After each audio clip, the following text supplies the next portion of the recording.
Labas vakaras, gerbiami žiūrovai. Su jumis aš, Viktoras Pocius ir rubrika Kultūros naujienos. 2015 metais, gegužės 7 dieną, naktinėme klube Kombo, Kauno kolegijos Justino Viržinskio menų fakultetas surengė madų šou Apkalbos 2015, kuriame pademonstruota 20 kolekcijų.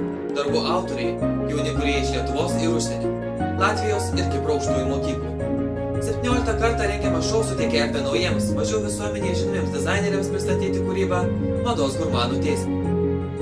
Tarptautinis madų šou Apkalbos – puikus mados renginys Kauno miesto gyventojams ir svečiams, populiarinantis mados kaip meno formos kultūrą bei pristatantis jaunų menininkų kūrybą.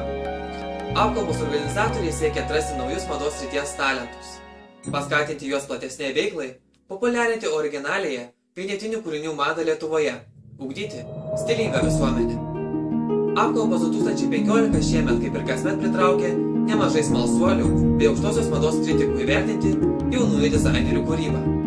O dabar kviečiu pažiūrėti video montažo tiesiogiai iš naktinio klubo Kombo, kur ir vyko madų šou.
Ir užbaigsime šio vakaro laidą.